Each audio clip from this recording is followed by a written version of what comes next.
welcome to another episode of Side Part. I'm Nikki, your host, and today I'm just incredibly excited because Jess is back from the Lost Books of Jess.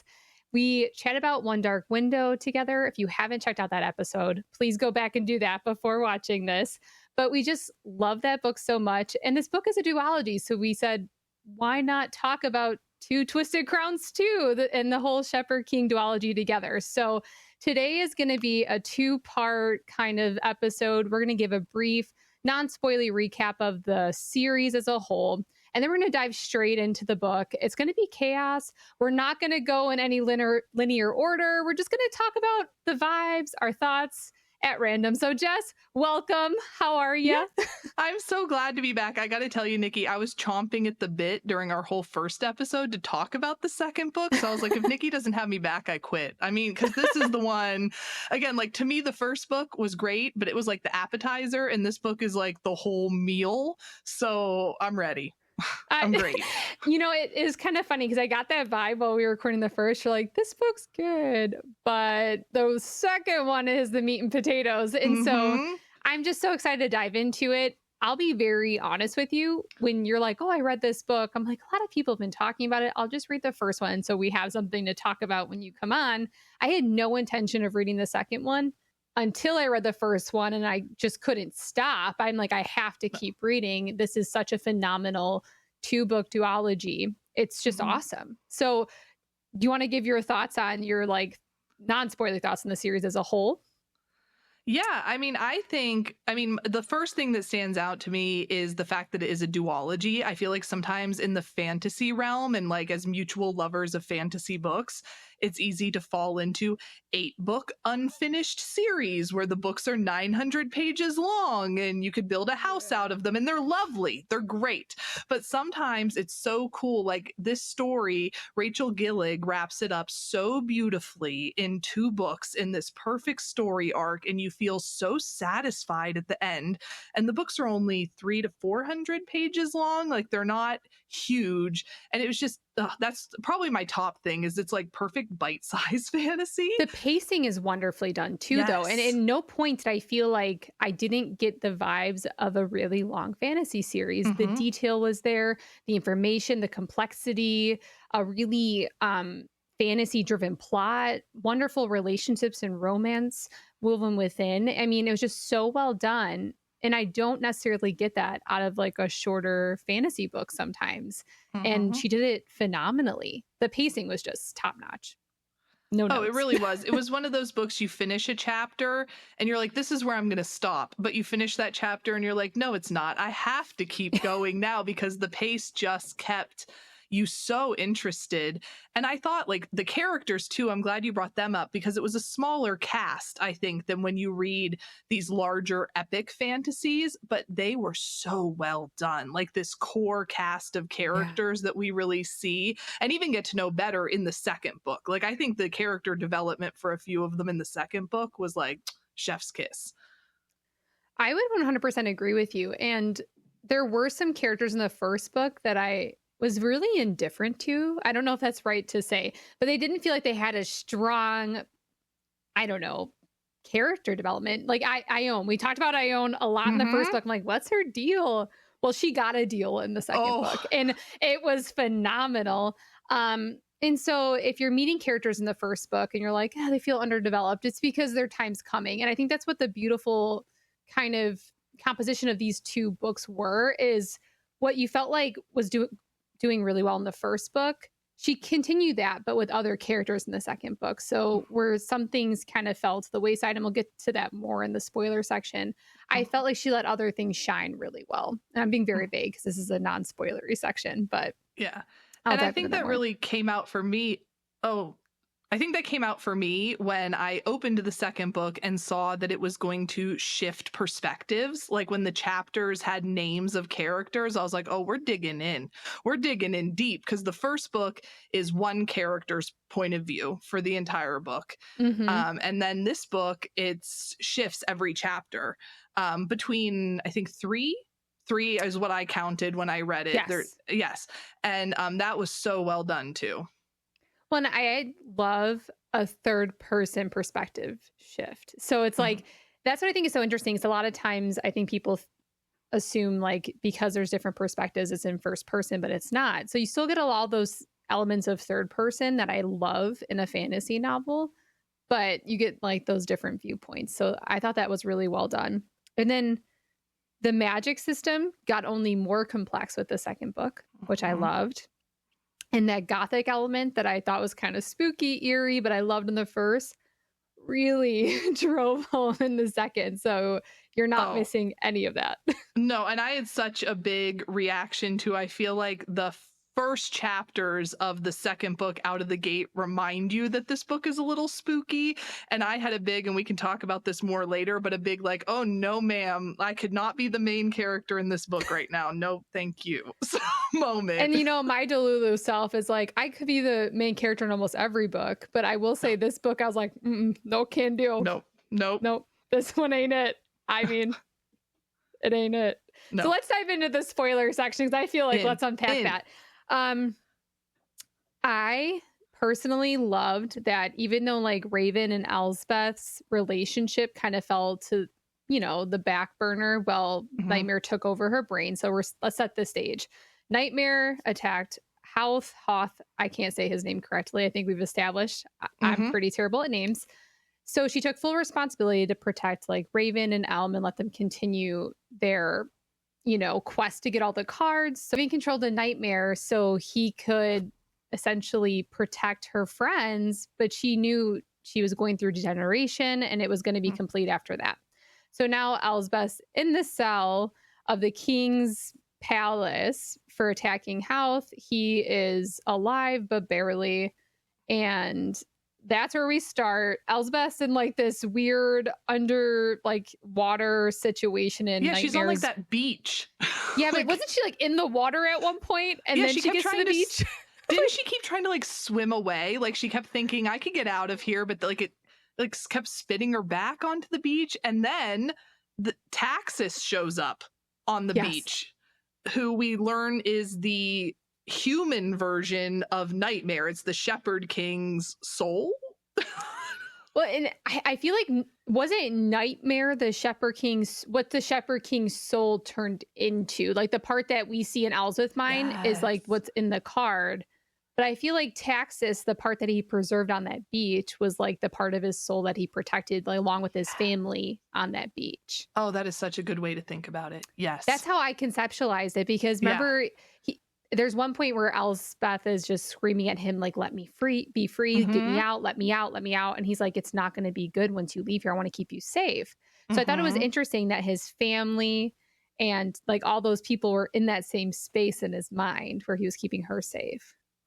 Well, and it was weird because his family was also waiting for him. Like, that's what we get in that first chapter with Tilly. Like, they had gone through, I think this book used the term, like, the veil, like, to whatever is the afterlife officially. Yeah, when you're using the mirror card, you can see the veil blurs and you can walk among ghosts, so to speak. And and like Tilly says that super creepy thing to Raven where she's like, we've been waiting for Daddy to get here. Like, I just picture her saying it. 10 pages, I'm like, oh, we're going to ghost stories now? Like, I wasn't ready for that. She wasn't creepy. My brain just like went to The Shining, like the twins in the hotel hallway. Okay, I just got goosebumps, and I'm not joking. I don't think you can see my camera. Do you ever see The Others? Stop it. Get out of here with that movie. That movie gave me nightmares as a child. Like, well, I don't know what I was, like 10, but for weeks. And that gave me that vibe, like this little ghost girl waiting for Daddy to come home. And then as you read it, it guts you, and it's so sad. Tilly was not creepy. Like, there's like the spoiler. She's not like well, okay, so she's creeping me out, but she's not like a malicious force, I guess, is the point I'm making. She's just wants her dad back. But I think the thing that was really cool about what you said at the beginning of this was Elsbeth and Raven's relationship took a back seat in this book. And we definitely got a whole different relationship highlighted, which I know we're going to talk about. But I feel like Elsbeth's character became a vehicle for finally learning the Shepherd King's whole story, because in their scenes I kept calling it the Mind Beach. On their scenes in the Mind Beach, he started to reveal to her the whole pieces of backstory himself. of Yeah. how the cards came to be, how the Rowans took over the kingdom, how he ended up losing himself, and you know what happened with his family. And so it's like Elsbeth's character had a different job in this book than in the first book. Well, and the part I appreciated was that the author still allowed her to speak with Raven via the nightmare card. So it wasn't like she was completely out of the story. But I also loved how Ione and Elm's relationship really got a front seat in this book, because I don't know if Elsbeth was like really like visibly battling with Nightmare for control. I don't think we would have gotten that same feeling from Ione and Elm. So I actually really appreciated that. Oh, Elm and Ione carried this book. They were so good. I did not think I would. Elm in the first book, I think we even said this in our first episode, and I had to like bite my tongue because I knew things that you didn't know. He just came across like another dopey prince almost. And then in this book, he's amazing. Yeah, and this is where the cards came into play in such a unique way. Was it really portrayed people's dependence on them. And I know we've talked about that in the book one, but even Elm finally feeling safe with that card because of the torment he endured from his brother at the hands of his brother who had a scythe as well. And, you know, he always said like, oh, I'm so used to the pain of the scythe. But then the more you read, I think he's saying he's more just used to pain because of what he had to endure and the trauma he experienced at the hands of his brother. I mean, we really got a first row seat to that in this book, and it was so sad. But also the way he grew during this book was, I mean, I haven't read a character arc like that in a long time. It was so well done. It was so good, and it really all leads to, and I don't want to jump too far ahead. I know we're not trying to be chronological. Like, let's just get to the end. But the final thing he does to save Ione towards the end of the book shows that he has grown so much, and he just wants her safe because, man, their relationship was also super well written. Like, it did not feel cheesy. It did not feel overdone. It felt so good because she had been through extreme trauma too. Like, that's a whole other part of this book to unpack. I cried big, ugly tears at that whole situation. Well, and in book one, we were under the impression that she wanted her dad to engage her to health. Weren't you? Like, you thought she asked for this. She only was a social climber. And then you find out, like, she really wasn't on board the way we thought she was. And the only reason she wanted to get a position of power was to save Elspeth. Like, she wanted to save the infected in a position of power. And then how quickly Houth, when that arranged, we find out later in this book, how he basically chopped her off at the knees. He forcibly made her use the maiden card, took it away. So she was unfeeling, beautiful, but unfeeling essentially. And how powerful she was as a character, because you still saw those glimmers of emotion peeking through where other people wouldn't be able to do that. And this book is giving me like a visceral reaction when I talk about it. I know, because, well, that one quote of his, when we're starting to unpack, so we start to learn in this book that Ione's whole mission is to find her maiden card, because part of this magic system is to release yourself from the magic. You have to re-tap the card 3 times. But Houth has hidden it. So Ione is just trapped, right? So that's why at the beginning of the book, when Elm has to arrest her, her one request was, I want freedom to roam about the castle. And I had no idea. I'm like, why does she's up to something. I even made, like, I was watching my own reactions to this book. And at one point I was like, she has an agenda she's not telling us. And none of the chapters are from her perspective. And I think it's so we get to peel this back through Elm instead of through her. Like, this is what I've now come to believe. But her hunting down that maiden card and us getting the pieces of the story, like when she asks Houth for it back in the memory that we get to see, and he says, it'd probably be best if you didn't feel things. It's better if the women I'm in relationships with don't feel things. I about threw up in my mouth. Like, red flag. We need that red flag guy waving it around. Awful. You know what? Next time we film together, I will get a red flag. So red flag. We could for the different book boyfriends. Red flag. I love that. Maybe I'll add one into the video. I feel like it needs to happen. I just, so there was a point where she finally allowed Elm to use a nightmare card, right? So they kind of exhausted every avenue. They can't find the card. I mean, they went as far, I think Elm dove into a fountain to look into a statue in like dress clothes. I mean, they looked everywhere. She thought all she remembers was like a crack and like a wall. And so she finally allows Elm to use the nightmare card to not only, I think, see what happened that night, but doesn't eventually she show him what he did to her? Oh, yes, he does. And that's the moment when Elm realizes where Houth would have hidden the maiden card. It'll get me to cry when I think about it. It's just, and how beautiful though Elm used his position. And so it didn't quite shake out like this, but he was kind of burdened to become the heir when it was thought that Houth would never recover. And so the one perk he thought about that though is not only that he can enact change, but Ione was set to marry the heir, not Houth. And so he's like, oh, well, I can get her to marry me and she can be queen. How wonderful. And so I really love that plot line too, like almost like this forced marriage trope that didn't quite happen. But that was a really, I don't know, this author does throw in some fun tropes in the mix of a very serious novel. Yes. And I thought, I mean, again, on the like really cool things this author did, even though Ione's story that we're dancing around, which like, long story short, he shoved her out a window, she died, and we learned the maiden card can heal people. Like that was the big, like one of the big like moments in this book is the maiden card can heal people. And my jaw hit the floor when she is alive, and that scene when she is forced to go see Houth, who's like still sick in bed, and he opens his eyes and freaks out that she's standing there, because in that moment he realizes that's what the maiden card must do.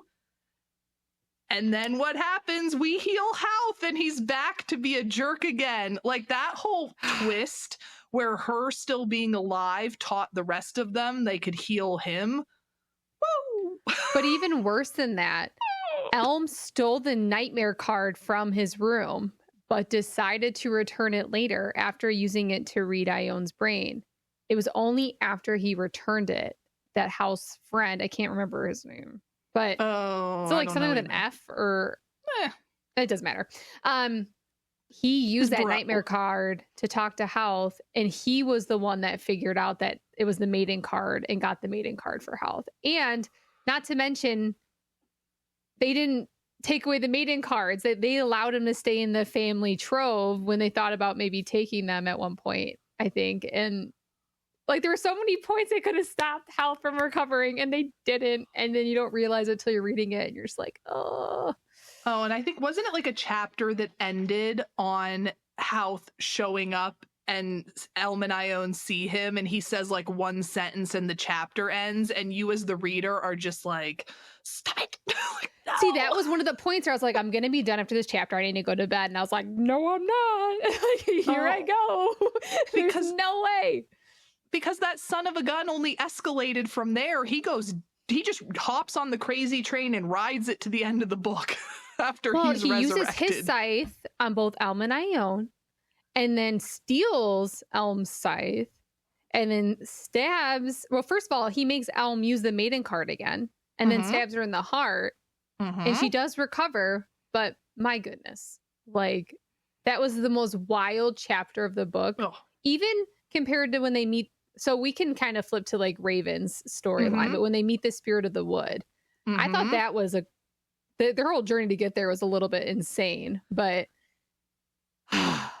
this book was really hard to put down at night, and that was not good for my sleeping at all. No, because the craziness, like you just said, happening on the chapters in between, the whole crazy thing we just unpacked is Raven, Jesper, Nightmare, and the whole rest of those couple destriers that the king made them take, Peter. They're on this massive quest through the woods to get the Twin Alders card that is just one catastrophic moment after another. Well, and they knew there was one point, it was one of his friends died. And Nightmare knew it was going to happen and he didn't tell Raven. And that was like a big point of contention. And let's talk about Nightmare and Elsbeth. So it was very clear by the end of the book how much Nightmare cared for Elsbeth. Oh. And it gutted me. And there was a lot of times where Nightmare appeared to be doing really harmful things to Elsbeth, like not even harmful, but negligent. So she was really dirty. He wouldn't take care of her appearance. He chopped off all of her hair. And then you look back and you're like, did he do that to protect Raven and help kind of create that separation between Nightmare and Elsbeth? So he wouldn't have to look back at the time as Elsbeth doing it. So he could feel that disconnect. I thought about that. I'm like, maybe. Nightmare, I don't know how I came to love him as much as I did by the end of the book, because there are times that I was so mad at him for keeping secrets and doing weird stuff, like you just said. And then at the end of the book, I forget how he words it, but it's when they finally, Raven is going to rip the Nightmare card to free Elsbeth and send Which they find out he could have done in book 1 and it would all been over. We're letting that part go, Nikki. We're letting that go. We had a journey to go on, okay? Which is literally what he said. I had stuff I had to do. Sorry. Nightmare says something like, I just wanted to help all of you in the way I couldn't help my own children, because his own children suffered and died. I mean, like, he wasn't able to save his own family from what happened in the past events. I lost it. Complete puddle. Well, and the moment where he's saying goodbye to Elsbeth, and now keep in mind, this is after Elsbeth, instead of Nightmare being in her mind, she's in his. And she's gotten all this hidden pieces about how he came to be, who he is, the fact that he is the Shepherd King and how he got there, how the cards were made, what he had to give up. And essentially, he gave up his entire existence to these cards and couldn't even use them. He sacrificed his soul and his relationship with his children and his family. And he lost his sister to get the twin alders. I mean, he had all this trauma and horrible things happen. And then when he's saying goodbye to her, and before he leaves, it was just... And then there was that moment at the very end when Elsbeth like clicked her teeth 3 times. Yes. And, even though he's gone, there were still pieces of him there. And wasn't it Raven who used the mirror card and said that they were at Ion's wedding? Yes. Oh, I cried. Oh my gosh. It was, Nightmare, he illustrated, like, one of my favorite themes of this whole book that's illustrated through the story of the cards is the idea of there has to be balance in life. Like, there's a give and a take. Yes. You don't get things for free, right? And so the Shepherd King, Taxis Nightmare, he goes by many names. He had this horrible series of events where he really, I think at the beginning, was trying to find a way to make magic containable and accessible. And it just snowballed where the balance, he had to keep paying and he had to keep paying. And like you said, those payments turned into him ruining his life. And then he just wanted to restore the balance, which was so poetically beautiful by the end of this book, that he just wanted to undo that mistake and give back what was due, to the spirit and to Blunder and just... Whew. Oh my gosh. And okay, there was one part I mentioned I want to jump back to. When Jesper, Raven's sister... Yes. When he essentially saves her instead of letting her die like his sister did. And he wouldn't let her go. He carried her like the whole way back to Blunder. And like that was, he was grown on me before that, but that was a moment where like a little bit of like my heart fractured. And I was like, this dude is deep in trauma. And I understand, like, you really understood how much his sister meant to him. Because I will say, at that point, he had already sacrificed his soul when he's like showing Elsbeth, his memories. He didn't really, not that he didn't care about his sister being gone, but like, a lot of his feeling wasn't there. I'm sure there is guilt and remorse like in the afterlife, but you really saw when he's carrying Jesper and he doesn't want her to die, that And then you start learning about the parallels between the entire Yu family and Oh. him and his children. That was one of, so wasn't it Emery was like Bennett, right? With his ability to see things. Jesper was like Tilly, where she could heal. Now, I know Jesper ended up healing Raven after he had that fatal blow from Houth. But one thing he mentioned about Tilly was the reason he created the maiden was to heal Tilly when she healed too much, because it was at a cost. So I was wondering, is Jesper okay? And I know she didn't heal Raven all the way. Like, Homeboy wasn't doing well after that healing session. He was still quite injured. But I don't know. I just have a lot of questions about the parallels and what that meant. No, I thought the parallels were so beautifully done as well. I agree with you. And I have questions. Like, I could take more Shepherd King books all day. Like, how is Blunder doing? How is life with the mist receded and the cards reunited? And, but I just love how all of that led to that Raven is a descendant of him. Like, Raven is meant to be the next king. And that moment with the Spirit of the Wood, when the spirit gives that deal for the card and is trying to get Raven to tell me if you can tell me your real name, you can take the card. And I'm like, how did I not see this coming? I was so wrapped up in everything and all of the craziness that I did not see it coming. I'm going to admit it. There were a lot of instances where the fact that like the Shepherd King's home was like on his former property, and like there is a connection somewhere. Yeah. Now, it was his long lost brother though that like reinvented himself and then came back, and that's like who Raven's a descendant of, correct? Yes. Okay. Now that I wasn't quite expecting. I thought it was going to be like almost like a reincarnation situation. Yeah. But I actually thought that was so well done.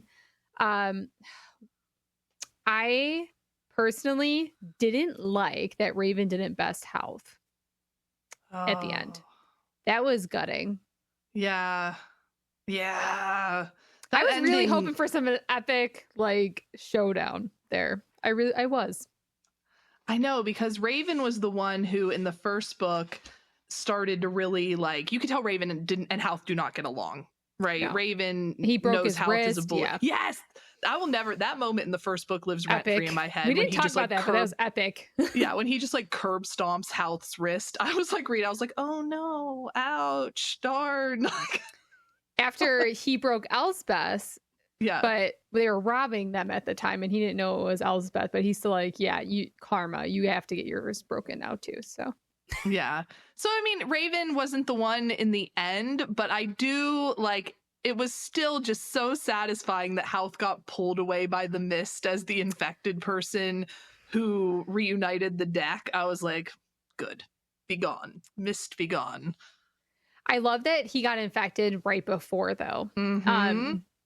And it was almost like the Spirit of the Wood claimed him. Now, you mentioned like life after in Blunder. The Spirit made very clear that there would still be people who would be infected, correct? Like people will still be giving gifts. And I think it's interesting that the cards are not all gone. Like, this is true. They only reunited the one set. The set of 12 or whatever. Yeah. And so there's still 50 something odd cards, whatever Raven had destroyed, plus the 12.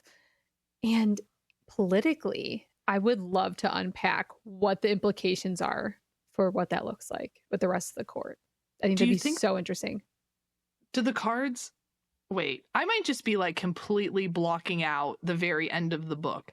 Do the rest of the cards still work, even with the one deck reunited and the mist like getting its gift? I think so, because I remember Raven using the mirror card at the end to see. Oh, you did say that. Oh my gosh. Right? Did it? I mean, I'm not making that up, right? I think they still work. I believed you when you said it.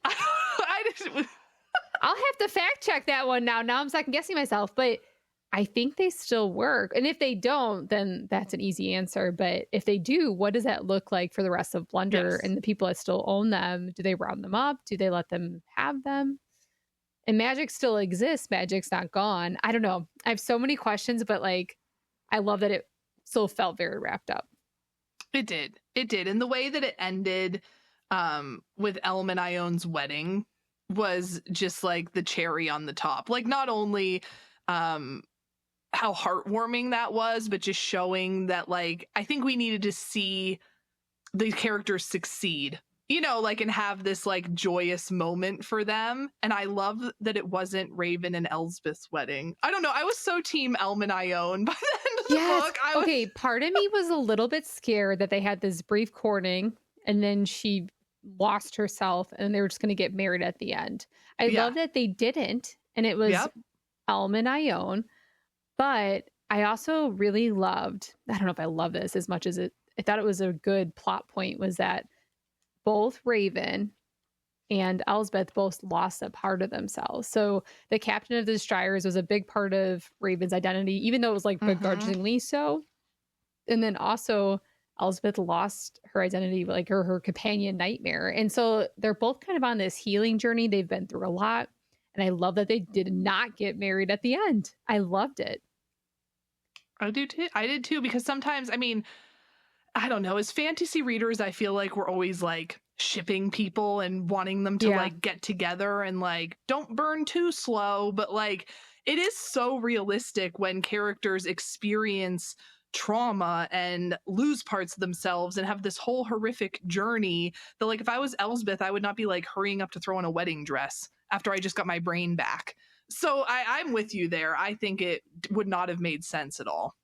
But it made sense for Ione and Elm. It really did. Like, you already thought they were going to get married even before all this happened. So it was more of a choice in their eyes, not something that was forced upon them. And I think that made it even better. I agree. There was one more thing I really wanted to talk about. Oh my gosh. So there was a point, and you said this in book one, but when we talked about book one, but where does like Nightmare end and Elsbeth begin? And I felt like that was something when I was reading book two, I was really mindful of. And like, how much of Elsbeth does she feel accountable for what happened? How much like does she weigh on herself moving forward after this book? And I was just, there's no way that everything that occurred, she feels completely blameless with. Oh, I had not. You just like exploded my brain into a million pieces, because I had not thought about that way, right? Like, so here we have this character whose physical body did all of these things, right? But her consciousness did not, at least in book two. She was not running the show, right? Oh my gosh. How do you separate what your body did and what people saw you do? But that. Well, and even for Raven and her's relationship, like, as much as he said he knew it wasn't her, how does he begin to like heal from that period where he almost felt repulsed by the things she was saying and doing, even though it wasn't her? Sometimes those things are internalized in ways we can't contextualize. Oh my gosh. This is such a, like, can you separate the deed from the doer? You know, and like, how would he come to terms with that and be able to look at her and not see that? And that brings up what you were saying about, you wonder why that's why Nightmare let her be so dirty and cut her hair off to try to draw that line. Oh, that is a wild thought. I thought about her trying to heal from that more than now you've looped in like other people looking at her and being able to edit their perception. Yeah. And even her and Ione's relationship is, I know like they made peace at the end, and but there was, you know, literally at a time when Elsbeth was at her lowest and felt so disconnected. Ione was kind of off on her own journey, and I mean, we find out later how painful that was for her. But they were each other's support system their entire life before that. And so I would love to see how their relationship continues to heal after this. And this is totally the therapist in me reading way too much into this. The book was wrapped up very nicely. Yes, it's over. We just need more. You know, and like, I will say as a duology, I think it was fantastically done. I do feel like it felt complete. I would like an epilogue. Like, Wait, no, prologue. I stink at Epilogue. You epilogue. got it. Yes, or a little novella of how things are in Blender. I But like, need that in my life. don't we wish that about so many book series though? Like I still catch myself like I'm eating a bowl of cereal and I'm like, I wonder what's happening in Terracin right now. Like You know, I am that person, and there are books that we come across that, and I've said this time and time again, but that they embed deeply in our souls. And this was, even though it's only a duology, it's taking up residence there, man. I mean, these are characters' names I will not forget. I will not forget this book. I will be able to talk about it for years to come. And dare I say, it like rivaled ACOTAR for me. I might get hate for saying that. Said. I said She what I said said. It, people. I She said might what I edit said. it out later, but who No, knows? I won't. No, I won't. I will stick by. You know, I'm actually doing an ACOTAR series with another one of my friends right now. And rereading it, it is kind of fun because I remember how much I loved it at the time. And I still do. And it's really fun to go back to. I haven't read it in over a year and a half. But I will say, I find that my tastes have shifted a little bit since. Is that the things I'm looking for in a series are a little bit different than they were a year and a half ago. And this duology fits the bill 100%. Now, ACOTAR will always be like that series that healed me and got me back into reading and so many wonderful things. But this series is going to be like one of my top series. People are like, what should I read? Read the Shepherd King series. Read the duology. No.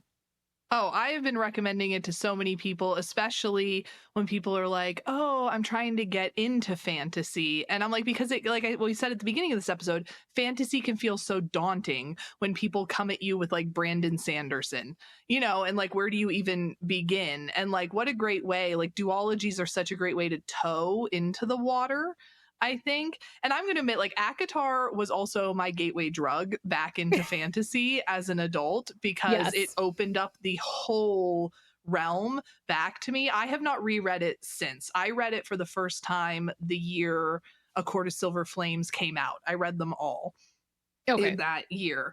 And I kind of fear the reread because I have this beautiful memory of how it reopened this genre for me. And a lot of the details are blurry, and I don't know if I need the details to come back. I think I can just have the warm, fuzzy feeling. Okay. So I had mixed feelings going into it. Like, is it not going to hit the same the second time? Yeah. I'm on ACOMAF. I will say ACOTAR was a little bit hard to get through. That wasn't my favorite out of the series. ACOMAF was, and rereading it again has really actually been a great time. I'm enjoying it 100%. I love watching like Reese and Feyre's relationship begin, and it gives me all the feels 100%. Do I think I'd read it again after this time? I don't know. Same thing with like Throne of Glass. I love that series, but it's a hard sell when you try to tell someone else, like, just get through the first 3 and you're going to love it. When the books are like this thing. But you will, and it'll change your life. But I just feel like this series that we talked about today, the Shepherd King series, could get anyone into fantasy. It's so accessible. It's so quick. You're gonna want to read more. And there's like a little bit of spice to keep those people happy too. I could take or leave spice. I know that might be a hot take, but I'm not like a have to have spice person in my books. No.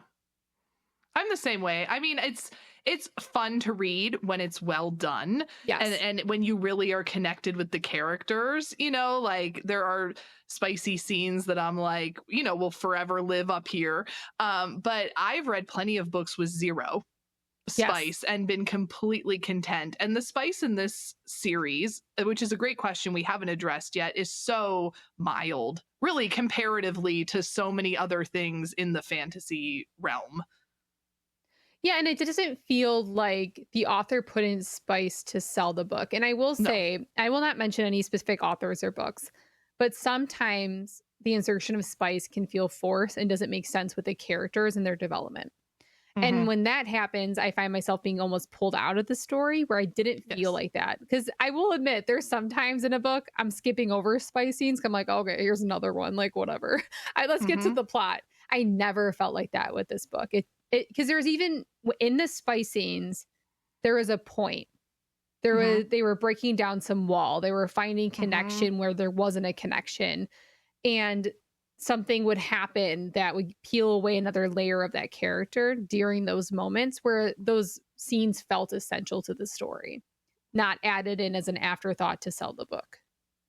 I agree completely. I saw, and I'm not going to be able to credit somebody right now, and that's going to kill me, but somebody sent me an explanation of like kind of different genres and like how there is a place in the book world for when spice is overriding the plot. Like that is a genre in its own right. And then there is the concept of plot driving the book and spice being an add-on. And I have just learned as a reader that I much prefer to live in that realm. Like the plot and the characters need to be driving the book. And then like, okay, this other stuff happens as well. If the spice is the primary source of the entertainment in the book and the plot comes second, it's just not right for me as a reader. But I'm glad I think those that's books. Such an important point, because I think we get into saying like this is bad because I think it is, so it just must be unequivocally not right for the book world. No, I think we all just have different preferences. I know for me what I'll like, and I will never post about a book or an author and like give them a bad review if it was something I wasn't expecting and it turned out to be something else. That's more on me for not doing my homework, one. And two, there are people out there that is what they enjoy and they deserve to have that art in their space. At no point would I ever tell someone that there shouldn't be heavy spice books out there, because if that brings you joy, I think you should read the heck out of it. And maybe one day I'll be there. I'm not going to lie. Who knows? Who knows where I'll go? But I just feel like for right now, I tend to enjoy books with a little bit less, but it could just be, I'm going to be honest. Sometimes I have audiobooks on and they connect to my car with my little kids. I got to be careful with what I listen to, because there's been some close calls. I'll be honest. Oh, Nikki, just wait till your kids can read. And so I'm a physical book reader. Exclusively, pretty much. I am considering buying my first Kindle. You're hearing it here for the first time. I'm going to convince you after this. You finish your little segment, but I'm going to convince you. But I'll be sitting on the couch with one of these books, and my son will be sitting next to me, and I don't notice he's reading over my arm because he can read now.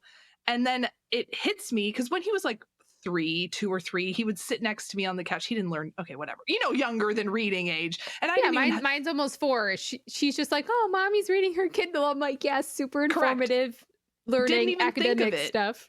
He was reading my notes about Crescent City the other day. My notebook was sitting next to me that I write notes about, and he was like, oh, who's Hunt? And I'm like, oh no. No. This is mommy's special notes that you can't look at. I mean, he honestly could have read them, but I had this epiphany of like, oh, he reads. Speaking of Crescent City, before I continue to be a Kindle user, whenever we have to do that book chat, I need to have you on here to unpack all your Crescent City thoughts. I really do. I need this in my life, I decided. Listen, I might need it in my life too, because my brain is still trying to figure out what happened to me. Like, I have been altered in some way, and I don't know what that way is, but I'm not the same person anymore. I think you're on the same page as me, though. I mean, obviously, I'm sure you have some hot takes, but I didn't leave the book like angry. No. I feel like there was a lot of negative opinion about it. I didn't have like a strong negative opinion. I would say it was more in the middle. Not super positive, but not super negative either. No, for me, I just had like so many questions, and I'm assuming, I mean, I think we're all assuming as a bookish community that the series is unfinished. Right, I don't think there's been an official announcement of any kind. But hinting towards like another book for Flame and Shadow. And I like, you mentioned the energy crisis. Before we do spoilers for Crescent City 3, there's just so much to unpack there. Yeah, Like, my so my much. hot take with no spoilers is there best be a fourth book because I have things I need to know and I really don't care what the answer is. I just want an answer, right? Like I don't Yes. I don't even care if it's one I like. You're 100% right. I just no, need more. I need no, more. Miss Mass, hurry up. Write the next Actor book, another Crescent City book. Maybe a Throne of Glass novella would be nice. I mean, I need more. Just stop it. You keep just hit writing. on like I would have a mental breakdown if I got a little bit more Throne of Glass. Like part of me is like don't do it. Don't do it. Let it live. Let it breathe. Just But you let know, it like be a over. Frost and Starlight vibe of like, Yeah. I would love to see Aelin happy. I'd love that in a book. I know. I need Because she that. kept trying. Okay, lastly, before we wrap up, you should become a Kindle girly. It has changed my life. It has changed the reading game. Getting Kindle Unlimited saves me so much money. It's super accessible. Bring it anywhere. It's really nice with kids. I could read it in my bed all snugly and just lay on my side and just tap. And my hand doesn't get cramps. I'm not bothering anybody. You can change the warmness, the brightness. It's phenomenal. You need to do it. I didn't think I wanted to be a Kindle girly until 2 moments. One, I wanted what in the That's new. balloons for Kindle. I don't know why that happened. I don't know, Sorry. but I'm not going to put up my fingers again because apparently I triggered something. I don't think I want. Is it this? Okay, I wanted to take.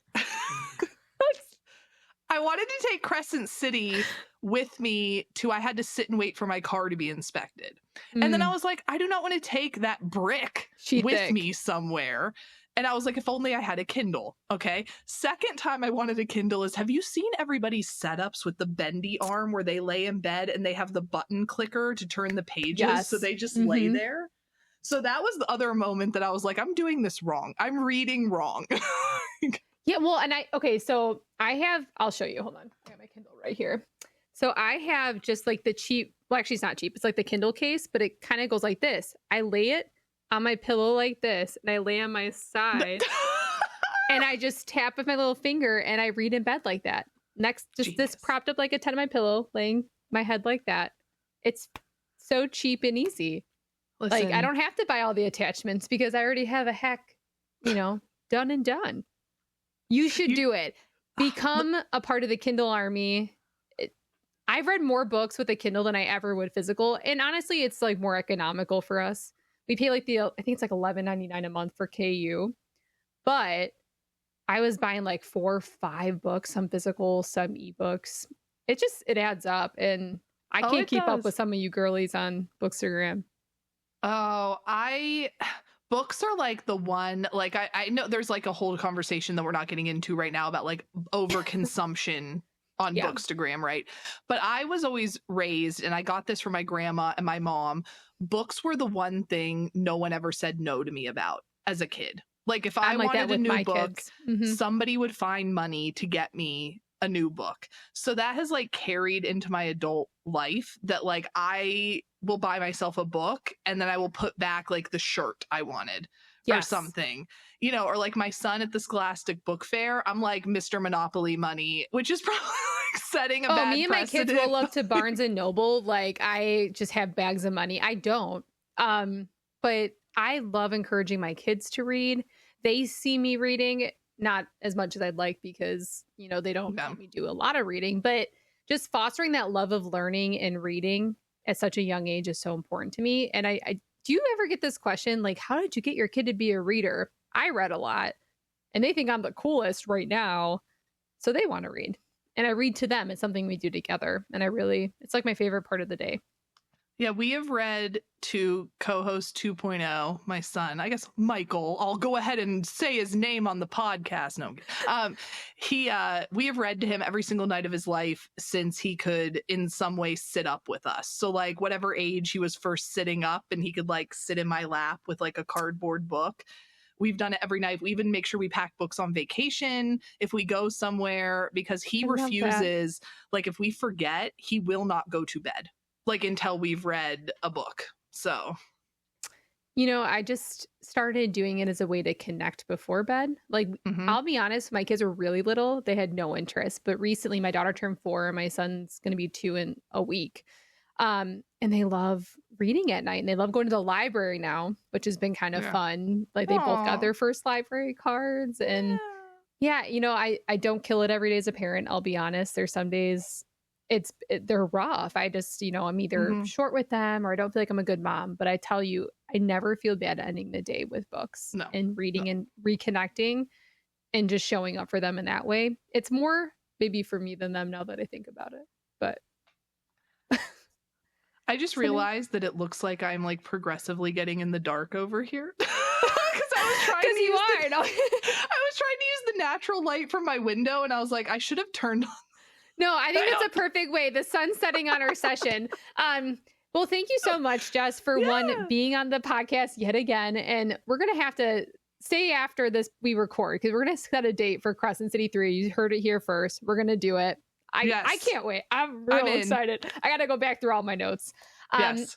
And thank you all for listening. We really enjoyed this series so much. So don't forget to comment, like, share, all the Mhm. things. And we'll see you again for Crescent City 3 book chat. Have a great day, guys. Bye.